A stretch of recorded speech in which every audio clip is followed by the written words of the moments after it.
Andrew Studios, the AusBiz COB is the key stuff you need to know about the day in business and finance. Hello and welcome to the COB here at AusBiz. I'm Andrew Gagan. Thanks for joining us as we unpack the day. Rates day decision by the Reserve Bank to leave interest rates on hold at 4.35%, which was expected. We did see that bump on the share market there, but now we've dropped below where we began. So currently up around 1/5%. Looks as though that's roughly where we are going to settle. So just getting into the detail there, the RBA unanimously deciding to leave the cash rate on hold at 4.35%. It said inflation remains too high and is not expected to return to its target range until early next year, while also forecasting a gradual rise in the unemployment rate. And in the statement of the monetary policy, it noted a continuing uncertainty surrounding the Middle East conflict, maintaining upward pressure on global energy prices. We got some analysis by economists on the show live. Let's hear from David Flanagan from Curve Securities. Oh, in fact, we don't have those comments, but let's get to what we're seeing more broadly, because also we have seen reporting season as well. So just the themes of the day: dovish hold, maybe more like a less hawkish than expected hold. Should we put it that way? Guidance gloom, we heard that from SGH. We've also seen Life 360 hit today as well. We'll get some greater detail with that in just a moment with Martin Crabb. And gold glitters, well, in fact, close to an 8-week high for bullion. Certainly a catalyst appearing to be that jobs report late last week out of the States, which has diminished the likelihood of an imminent rate hike in the States. Let's go catch up with the corporate stories of the day then. In fact, let's before we do that, let's just quickly take a look at where we finished in terms of some of the sectors. Beginning there with energies, you can see there the energy price oil price jumped about 5% overnight. With that stalemate continuing in the Middle East, certainly no sign of reopening of the Strait of Hormuz. In terms of consumers, consumer-facing stocks, the staples were hit today, with Woolies and Coles coming off. And elsewhere, we did mention their resources broadly higher, but gold was certainly those stocks were moving today. Let's get to the top stories then. And SGH falling despite strong bold profits offset by a miss in full year EBIT. Disappointing investors. Life 360, second quarter revenue jumping 38%, with subscription revenue up 31%, monthly active users reaching 100 million. But that has been hit hard today. Drone Shield has secured a $206 million committed revenue for the year, equivalent to 95% of its record annual revenue. Helia Group, it's seen a 25% fall in half-year profit, with investors focused on the special dividend. And Austell surging after resuming trade following a halt, revealing a up to $1.2 billion takeover offer from Hanwha Defence USA for its American business. And Santos loading its first 450,000 barrel crude oil cargo from the Picker Phase 1 project in Alaska. Coronado Global Resources reporting a $480 million net loss for the first half, and a Motive net profit surging 180% to $75 million as revenue climbed. Let's unpack the day. Martin Crabb's joining us. Insurer Partners, Martin, welcome to you. Thanks, Andrew. RBA. Yep. As expected. Yep. I was just trying to phrase that as, was it less hawkish? Was it a little more dovish? I mean, how would you? Yeah, we're really looking at the margins, because I think there was a 1% probability of a rate hike if you looked at the futures. So basically, if you were happy to take 100 to 1 odds on that as a bookmaker, you could have got a lot of money on it. So yeah, a bit of a nothing burger as expected. Once that weak inflation number came out a few weeks ago, that ruled out any chance of a hike at this. So our favourite economist, George Tharanou at UBS, is saying November is when they'll hike. That's kind of what the market's saying. It's probably a 50-50 to 2/3 chance of a rate hike later this year.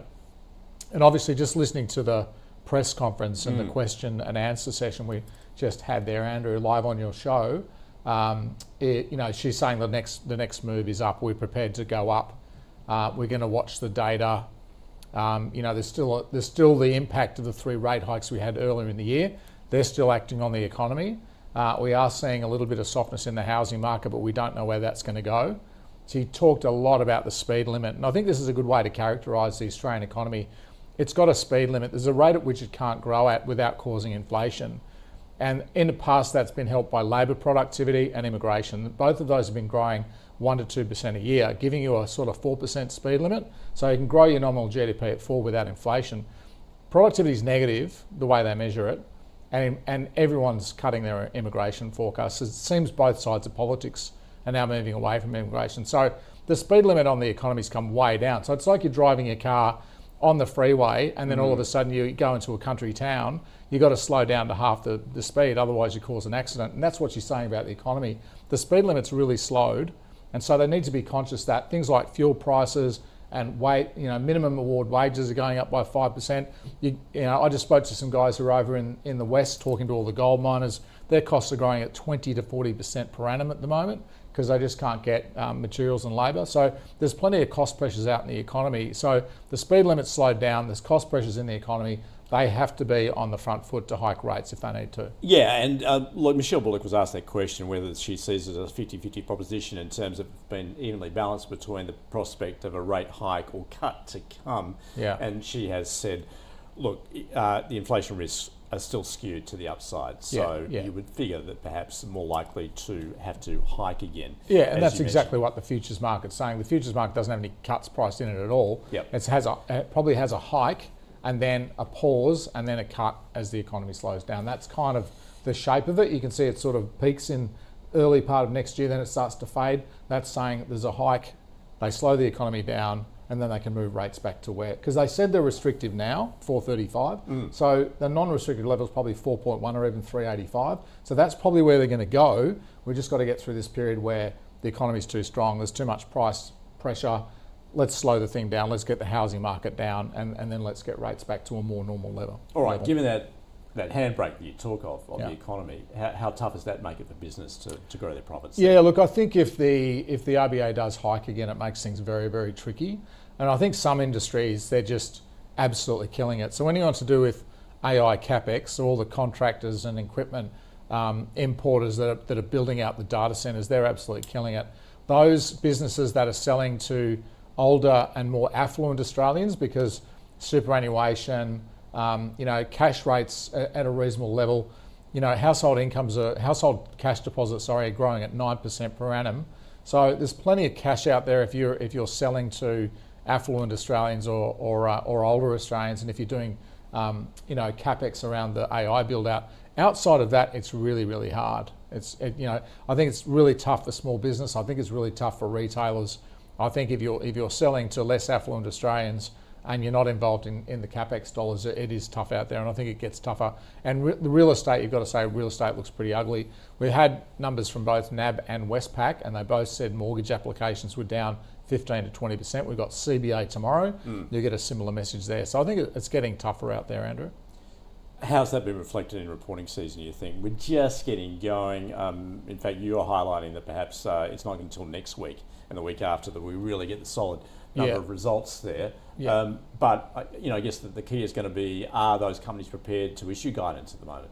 Yeah, well, I think most businesses have sort of got into the habit of doing that now. So rather than keeping the market guessing and then only coming out once or twice a year with results, I think companies are good at getting guidance. I mean, we have seen a couple of beats and a couple of misses in the past couple of days. So car sales obviously was a lot better than people thought. The macro wasn't as bad for those guys. But then we had automotive, which is I think that's the old GUD. Is it the old GUD, the car business? And they really had a shocker. So I think so far it's hits and misses. But as you said, Andrew, is it 80% of stocks that are reporting in that sort of 10-day window? I think sort of it kicks off tomorrow. We've got Amcor. Seek, which is another cyclical stock. So Amcor's a bit cyclical, albeit US. Computer shares, another one reporting tomorrow. So I think it's hard to put a pattern on it so far, but I think as we get into next week, or later this week and into next week, we'll really get a better read. My sense is it's tough in Australia and things are a lot better offshore than people thought. I think the US economy is a lot stronger than people thought, but I think in Australia it's been tough. I caught up with your colleague Philip Pepe on the call today. He says he's on holiday at the moment because for him at small caps they have it right at the end. Yeah, that's right. He's got the lull before the storm, but it gets pretty stormy for the small cap guys towards the end of the month. That's for sure. You mentioned a couple of stocks which have a potential upside risk. Computer Share, Seek, Amcor. What are you seeing there? Yeah, so they're all reporting tomorrow. If you look at the setup for all three of those businesses, one with Seek, I think the market's assumed the economy's a lot worse and the labour market's a lot worse. So the macro is really getting tougher for those guys because job ads and things like that have been weaker. But I think this is a result where, a little bit like car sales, they'll show their pricing power. They'll show how well they're executing. They'll show how well, like if you want to advertise for a job, you kind of have to use Seek. If you want to sell your car, you got to use car sales. You want to sell your house, you got to use real estate. I think those platforms are very, very solid, and I think we'll see that result. There's potential. The stock has been very weak on macro fears. Computer Share, I think, is leveraged to the IPO market in the US, which is really warming up. They're also big participants in the amount of debt that's being issued to fund this CapEx rollout. Overnight, there was a $500 billion funding package announced for NVIDIA. So a lot of that debt will be custodied and traded by Computer Share. And then you've got high US rates. So I think Computer Share, it's run pretty hard into the result, but I think that could beat. And then Amcor, I think, is mostly on synergy benefits, Andrew. So they made a big acquisition of Berry. They announced 600 million of synergy targets. They're very good at acquiring and integrating businesses. So I wouldn't be surprised if they beat those synergy targets. And that's very easy for analysts to put into their model. They don't have to worry about the macro. It's coming from cost savings, and we may see some upgrades there. So they are at risk of having a positive surprise tomorrow. Martin, Life360 reporting today, stock slammed down about 18%. What was it that the market did not like, just I guess in terms of perhaps whether they're expecting a significant beat and also in terms of guidance as well? Yeah, that's right. So a bit of an odd one because you go through line by line. Monthly active users were good, advertising revenue was good, revenues were good, cost control was good, advertising starting to kick in, all the things we were looking for were there, and yet the stock got absolutely smashed. It was down, I think, 23% in the aftermarket in the US, and it kind of continued with that selling today. So we looked at it and went, actually, that's not such a bad result. But the market's, very, very focused on, the level of monetization that this business got. It's basically a free service. So there's about 100 million people have signed up, 104 million people have signed up as monthly active users, but only a percentage of those actually pay for it. Now, that monetization, I think a few investors were thinking that was running ahead of where it was. You kind of get the feeling, because the stock's run up so hard in going into the result, that people were expecting a beat. As I said, the numbers came in pretty much as we thought they were. So it wasn't a beat, it was in line. But I think expectations have got ahead of themselves. Isn't happiness, reality minus what you expect to happen? And I think in this case, reality was below what people had expected. So not necessarily a miss by the company. We think they're executing on their plan. We think the company's fine. But obviously the market was expecting something grandiose and it didn't actually come through. So more about the expectations on the market going in than actually the result itself. What about the future of the business in terms of it doesn't necessarily have that moat, the risk that the likes of Google or Apple will...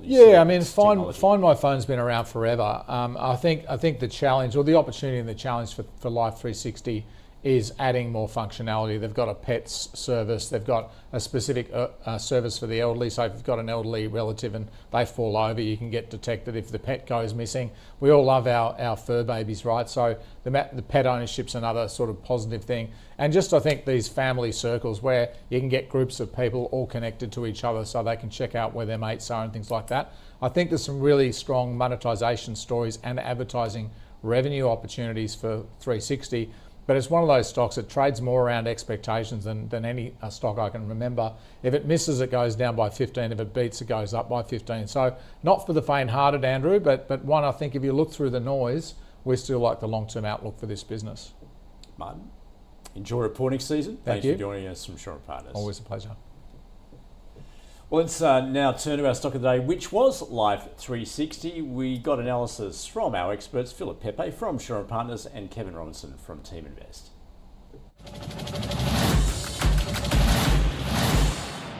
It's been a company that hasn't made a profit for quite a while, quite a long time. It's been developing, obviously, as they do, develop their business, and the share price has been quite high. As soon as they start making a profit, the share price goes down. Go figure. Why is that? Yes, I mean, obviously from a Team Invest point of view, because it's only just started making a profit, we wouldn't be looking at it just yet. But it is an interesting business, the business of tracking everything, basically. Net income fell from $7 million US to $5.1 million US. So despite that growth, profits went backwards. So that red flag number one.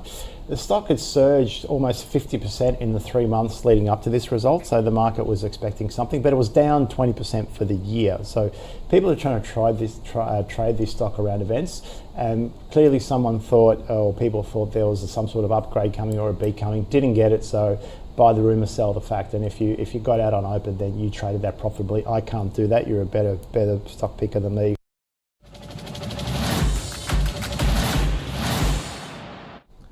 All right, let's take a look at the best performing stocks today. Austell benefiting 18% higher. In fact, we saw the stock jump. Helia off the back of its update to the market. Those energy stocks are on the move, given the oil price jumped about 5%. Electro-optic systems also on the move, and Firefly among the gold miners doing very well today, given the gold price has headed higher as well. Whereas those that have fallen into the red were led by Life 360, as I mentioned there, down 19%. Arena REIT, it has been forced to delay its results, so it's being hit hard. SGH out today at 2, of course, it's down some 9% as well. In the small caps, in the resources space, doing well, led by Lake Resources, up 23%. Orthocell, also up close to 11%. Uranium stocks on the move.